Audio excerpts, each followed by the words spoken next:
Welcome to Sober.Coffee, a weekly coffee chat sharing experience, strength, and hope for anyone on the sober road to recovery. You can download Sober.Coffee weekly on all podcast platforms and check us out on Instagram at Sober.Coffee Podcast and on Twitter at Sober.Coffee Pod. To learn more about us and to help support these sessions, visit online at Sober.Coffee. Here are your hosts, two guys on their own path to recovery, Mike and Glenn. Let's join them at the coffee shop. Hey, Glenn. Mikey, what's going on? Good morning, my friend. Hey, good morning, man. So, full transparency, Yeah, so it's October of 2022. I don't know when people are listen to this, but we had frost this morning. I know. I pulled my winter coat out. And yes, you have your winter coat, and you got a Columbia, fleece, and I got a sweater. Got a quarter zip on. I know. Oh my gosh! And I have a sweatshirt on, right? Yeah. And it's beginning of October. We had frost this morning. Mm-hmm. And we're sitting here in the studio. I mean, the coffee shop. Oh. And we have a table for three today. So we have our guest. Wait, a table for how many? Well, how's your math? A table. Wait, it's still early. A table for four. Table for four. Right. So we have folks on the Zoom because they're not in the studio, but they're in Zoom. And the one says Southern California. They're in T-shirts. And so got the surfboards in the background. Yeah, come on, dude, surf's up. Yeah, before we jump in, I just want to check in and say hi and see what's going on. And I am drinking from my Sober.Coffee. I know. Co-host cup. By the way, we've got, for our special guests, we've got now Sober.Coffee special guest mugs on their way. So, yeah. That's awesome, man. We got a lot of stuff going on. You know what we don't have, though? What's that? We don't have an app. We don't have a Sober.Coffee app. We do not. We're on Instagram. We're on Tiki-Taki. Right? We are not on Tiki-Taki. We are going to be on Tiki-Taki. Going to be, but I'm telling you. Oh, my gosh. Yeah. That's the whole thing. So, super excited today. Here's what we've got. We've got a trifecta, maybe. Yeah. Is a good way to put it. So, we have Curtis and Danny. Mm-hmm. Welcome from Southern California. Welcome, Curtis. Welcome, Danny. Thank you. And so what we'd like to do is spend a couple minutes each, little abbreviated stories of experience, strength, and hope. So for Danny, she's going to keep it to 2 hours. And then they and we are all working on a cool project, right? Yeah. Called the Sober app.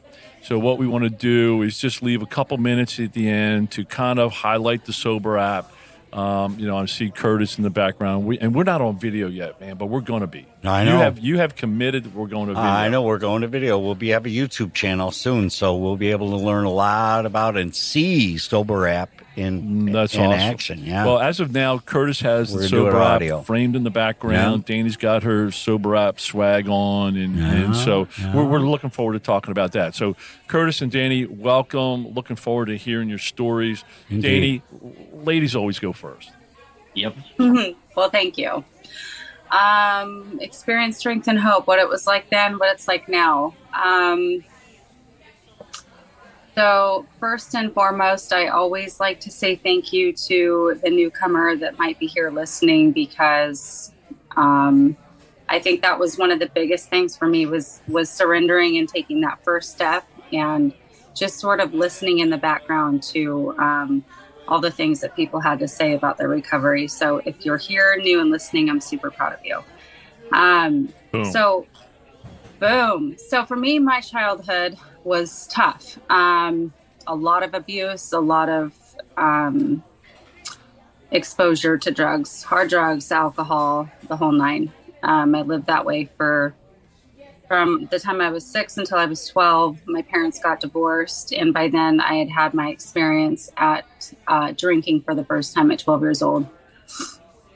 And instead of using any other coping mechanism to deal with the childhood abuse that I went through in the lifestyle that I had, drinking became my coping mechanism. And so from age 12 until 38 years old, I used alcohol as my drug of choice and my coping mechanism. So over a 27-year period of multiple marriages and becoming a mother and struggling with addiction in that process, I didn't necessarily have a rock bottom. What I like to say is that I had a pond that I threw a million little pebbles in that created a giant rock bottom. And so at 38 years old, I woke up one Saturday morning and decided that I was going to commit to 1 week of not drinking. And 1 week turned into 30 days. And 30 days turned into 90 days. And somewhere around 90 days, I realized that I was not the badass that I thought I was, who could get through her recovery without needing any kind of help or therapy or support or guidance. And in that 90-day mark, I completely fell on my butt. And I realized I had no clue who I was, that I had some deep wounds to heal that I'd never even touched base into. And so I made an Instagram account, Sober Socially, and I reached out for help. I asked people, what's next? What do I do? How do I figure out who I am? I was completely hopeless, lost. And so I surrendered to my will, because that is how I operated. My entire life was in my own will. And somebody recommended AA. And that threw me back in my chair, because at the time I thought that AA was for the homeless person who drank hard liquor out of and crusty old 55-year-olds too. Mind you, yes, gray hair guys. Right. So when that was recommended, I went, oh, no, that's not for me. In any case, I went into an AA meeting that next week, and I found a group of women who proceeded to take me under their wing, give me the best support, guidance, and love that I've ever received in my life. And I dove headfirst into the program. I completed the 12 steps, and that changed my life. That gave me the tools I needed to be a sober woman and understand what sobriety meant for me. It wasn't long after that I realized I needed a lot more therapy because of the traumas experienced from childhood and whatnot. And so I sort of started branching out around the same time. Curtis and I got connected, and the evolution of the Sober app started. And all of those things encompassing the therapy, the program, starting an app, getting really connected and plugged in with the recovery community, and really just spending so much of my free time volunteering at different events and all the things I could do. I was living, breathing, eating recovery. And so that's where I'm at. That's where I'm at. I love it. I might throw in there that I think you're still a badass, but a different kind of badass. I think you're sober a different badass. Yeah, you're a sober badass, which Totally. which makes you like extremely dangerous to the non-sober world. It's like, look out. I love it. Love your story. And, So quick question. Let me jump in. Everything's perfect today, right? 100% perfect, no problems. I never struggle. I love how this shit works, man. It's just great. Yeah. Sobriety solves all problems. The difference is The difference is that I still struggle. I just have the tools that I need to struggle. And then there's this amazing growth that comes from it each time. So there's a difference in the way that I struggle today. It's just not like how it used to be. So does and I'm put words in your mouth here, but does sobriety make the struggle easier? Absolutely. Yeah. If I wasn't sober, the way that I coped was using drugs and alcohol, which made everything 10 times worse. I mean, to the point of not wanting to wake up. So this type of struggle, it's not, we always say it's an opportunity. It's not what's happening to me. It's what's happening for me. And I get to live in that mindset and have that perspective today of, okay, what is going on? What can I learn from this? What can I take away from it? What do I need to leave? Where's the evolution here? So it's a different kind of struggle today. It's one that I welcome now. Yeah. Hey, Dani, do you still have your Instagram account? Are you still active on Instagram? Oh yeah. What's the handle again? Sober_socially. Okay. We'll put that in the resource room. Awesome. Yeah, that's awesome. Dani, thank you so much. And Curtis, we're going to bounce the ball to you. Yes, sir. Welcome. Thank you very much. I've been calling Dani a recovery phenom now. She's just amazing. What she does on social media and the people she reaches out to and the impact she has is unbelievable. Thank you. So my story's definitely different. I had a great childhood growing up. My parents are still together. With 3 older siblings. I was the youngest of 4. No childhood trauma. Just was a very shy, kind of insecure child. Very shy. And having 3 older siblings and 2 parents that were very social. I'm talking wine every night, people over at other people's houses 4 or 5 times a week, which they still are actually. I just got introduced to it at a young age, alcohol. Around probably 11, 12, going into the liquor cabinet and mixing the scotch with the gin, with the vodka, and putting it in a water bottle and trying it with your buddies and not liking it. And then going into high school and being introduced to it more and getting into the beers and then the weed. And then, later in high school, experimenting with ecstasy and MDMA and mushrooms. And in grade 11, 12, I told myself, because all my older buddies were doing a lot of cocaine, I said, I would never do that. I'll never stick anything up my nose or anything like that. And then come, 2021, music festivals and all that, I got introduced to cocaine. And keep in mind, all this was still very recreational. I wasn't using at that time that I know of to cope with anything, kind of escape anything. I was a very social kid. My insecurities kind of went away, and I was, the popular kid in high school, popular kid after. I was always kind of the leader of my groups.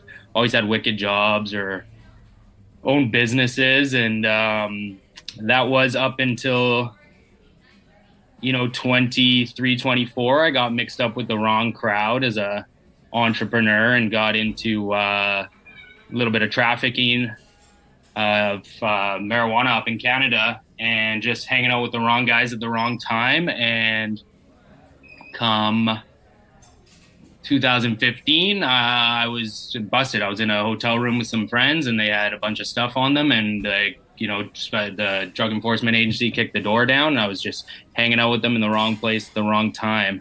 That kind of was my first trauma that I remember, and that I remember coming home from jail and being quite traumatized, and just all the shame and guilt from all the drinking and drug use before kind of hit me now. All the ruined businesses, all the quit or fired jobs, all the pain, all the suffering that alcohol and drugs had caused since I was 16, all hit me at once, because this was the huge guilt and shame for me and my family.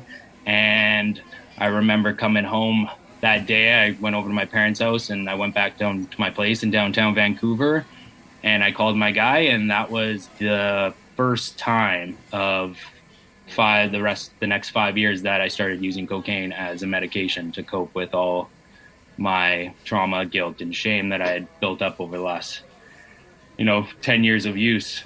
Now, that lasted for about 5 years, to the point where it got really bad every day. I had wanted to quit for so long, I just didn't know how to. I kept doing it on my own, and that, I think we all know that doesn't really work. As we learn in recovery, you got to ask for help, get in the community, get connected. And that was the last thing I wanted. Last thing I wanted was to admit to the world that I had a drinking and drug problem, right? Mm-hmm. So that was, that brought up a time, it just got so bad that I was faced with an ultimatum. It was like, this is an opportunity for me to tell someone right now. And I came clean to the person I was with at the time.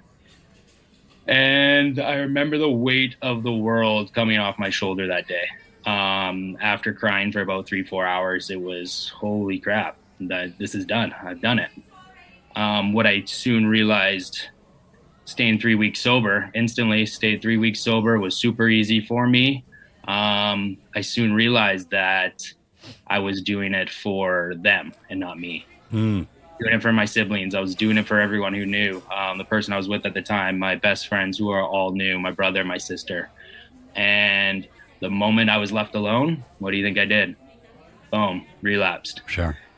And that was my one of many rock bottoms, but definitely the deepest. That was my, living on a friend's couch now, basically not working, no idea what I'm doing with my life, rock bottom. And that's when I started doing it for me. That's when I said, okay, Kurt, I got to get my shit together. And that's when I started to educate myself. I did library every day. I listened to every podcast, every YouTube channel, I sat down, I got a place, and I literally, for the first 2 weeks, it was a dark 2 weeks, but I educated myself on everything there was to do with addiction. And you took a crash course, huh? I took a crash course. Yeah. I self-educated myself. And it was during COVID too. So I was a COVID kind of recovery, and that really helped. And then 2 months into my recovery, I decided I wanted to hop on a bike and ride across from Seattle to San Diego. Mm-hmm. And I did that. And that was... wait, stop. How many miles is that? Stop. We're not going to let you brush over that. All right. So when you say bike, are you talking about motorcycle or pedal bike? Pedal bike. You have got to be kidding me. I didn't know that. Yeah. That's awesome. So I just said, I wanted to challenge myself. I said, I'm doing it. My parents are like, what do you got to lose right now? See, I do that same thing. And I say the exact same thing to myself, and then I walk around the block. Same. I don't get on a bike and that's a 1,500 miles, right? Yeah, exactly. It was 3,000 kilometers, 16. Oh, that's right. You're one of those Canadian folks that talk in metrics. Yeah, exactly. There you go. All right. So let's switch to that point in time after the bike ride, right? So, I love how this shit works, and I'm trying to frame. I got 7 things trying to go in one direction here, so I'm going to try to spit them out so it makes sense. I love how this shit works in this world because sobriety, drove your passion, commitment, and purpose quickly, right? Some like for me, it took a couple years before I got my acting gear, right? Right. But you quickly got your acting gear. Along the way, you met Dani very quickly, and you started with this app, right, called the Sober app. And you're in Canada. It's in COVID. And you're a tech guy, and you started figuring out coding, and you're gonna build this app, right? So there's the genesis of the Sober app, right?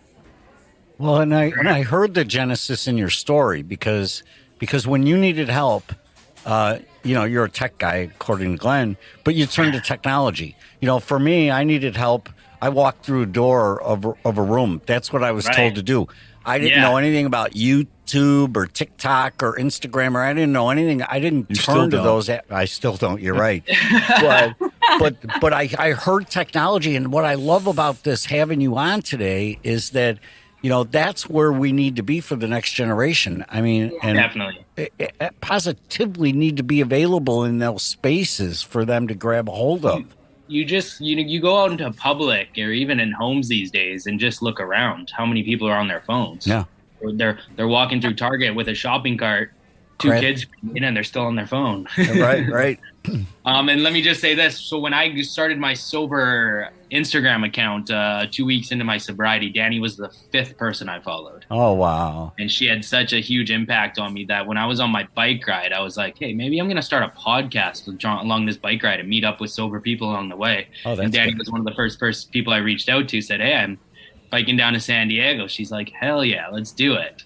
Yeah, I never had. He wanted to do his own podcast type thing, and he said, let's get together and talk. And I'm like, at the time, and my rule is I will never turn down any reasonable requests. That's sort of like a living rule that I have, and especially for recovery, obviously. So we were originally supposed to meet, and he actually didn't make it out this far to San Diego. But fate had, God does. And we ended up meeting anyway. But it was funny because when we did finally connect, we went through our DMs on Instagram and there was so much back and forth the whole time, whether it was like sending each other stupid little emojis or a little fire symbol or whatever it was, there was always an interest there. but I wasn't on Instagram for that reason. He wasn't either. It was sobriety. It was our mutual, love and passion and sobriety that ultimately connected us. Right. So, Kurt, you started coding the Sober app, right? And then along the way, so you launched that, kind of a MVP, which is in the tech world or startup world is called minimal viable product. Yeah.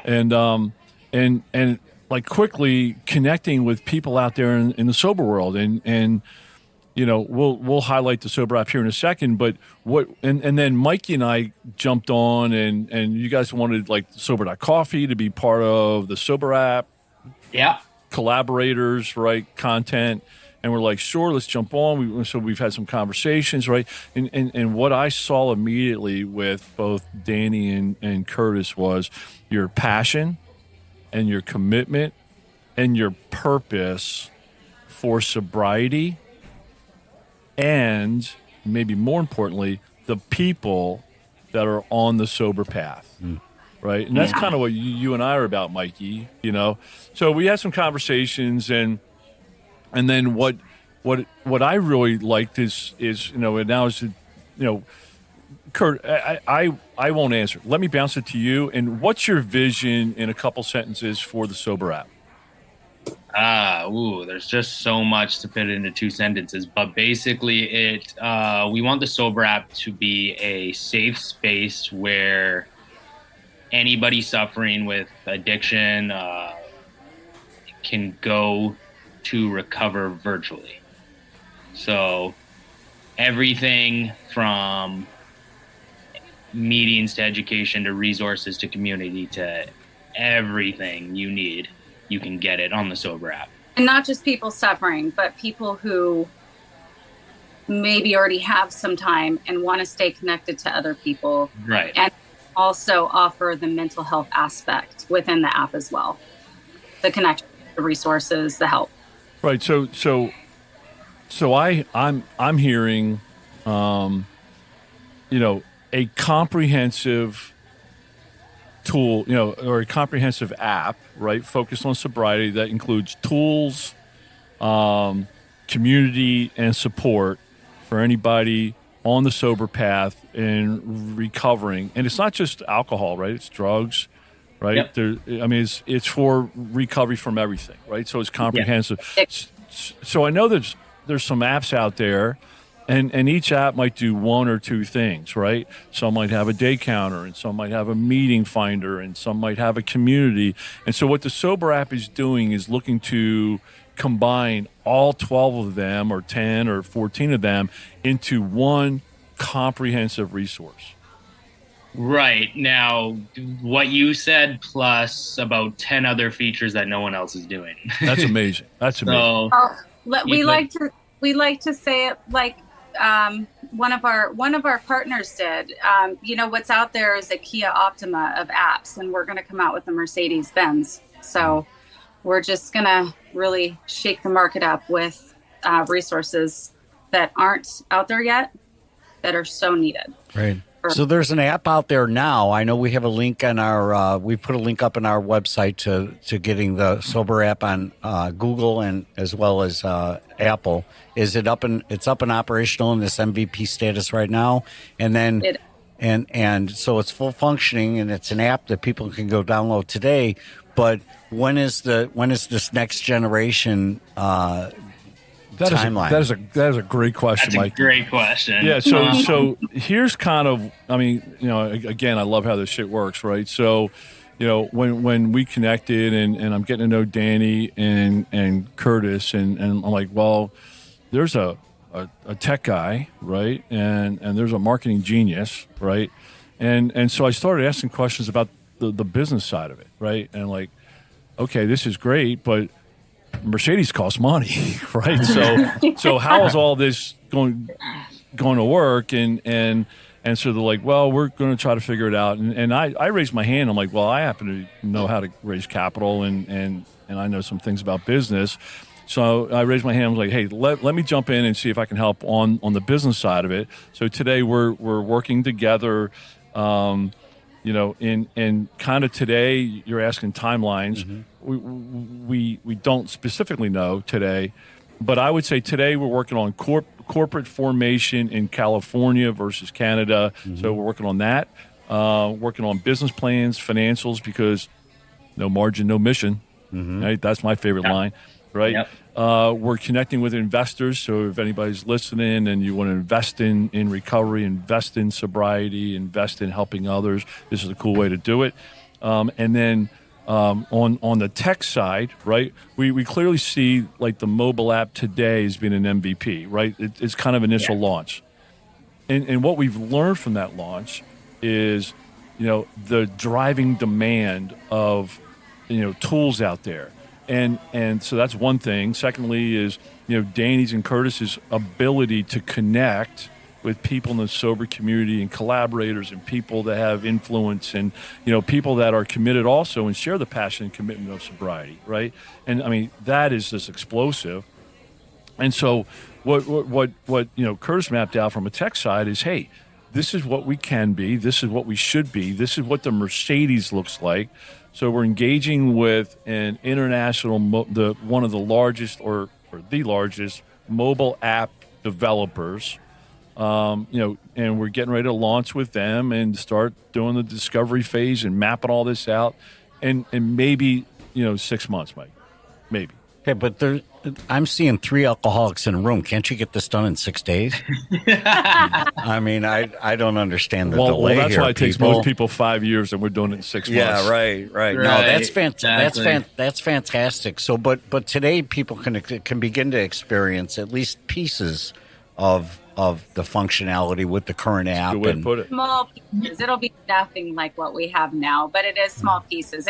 It's thousands of hours of content that Kurt and I spent night and day gathering information to create. Yeah. Yeah, what the MVP is now that people can experience is basically just the type of content we were going for, which is teaming up with hundreds of collaborators to create original, inspiring, educational, sobriety, recovery, addiction content. And that's what they get. There's thousands of hours over it right now. And so far, we've had over 750 hours of content watched, which 750 hours might not seem like a lot, but when each video is only 2 to 3 minutes, that's a lot of videos. Up. Yeah, that's a lot of vids. So. And isn't that funny? That's the way that technology is teaching us to learn in 2 and 3 minute bites. I mean, you know, you're not watching an epic anymore. You're watching little bites. You know, that's why I joked about TikTok. But you know, are we really going to TikTok? Yeah, we are, because that's A, where the marketplace is, and B, we can deliver little snippets of hope to people, and then hopefully bring them into a larger venue of really unpacking. That's right. Right. So maybe the Sober app, and this is bold. What I'm going to say is bold, and I'm just talking off the hip, and I'm using, you know, but the Sober app may be the future of sobriety, community, and recovery tools. Right. Maybe. I don't think it's bold. I think it's absolutely accurate. Boom. Boom, he says. Boom. I know, it's awesome. All right, guys. Super exciting, man. Yeah, can't wait to learn more. Yeah, I just know what we have in store, what our plans are, and what we have that we can bring to this is going to be monumental compared to what's out there. Well, keep up the good work, Curtis and Danny. Thank you so much, man. Love how this shit works. Come back soon. Thanks for All having right, us. see you guys. We want an update soon. Thank you. All right, bye-bye. See you guys. Thanks for joining us for today's coffee chat. To contact the show, email us at podcast@Sober.Coffee. If you need immediate help, the AA hotline is 800-839-1686. The National Suicide Prevention Hotline is 800-273-8255. Remember, Mike and Glenn are sharing their own journey on the path to recovery. Any suggestions, medical or otherwise, are their own experiences and should not be viewed as professional advice. See you next week, and remember, there is a solution. Stay safe in the city of Chicago. Beautiful city.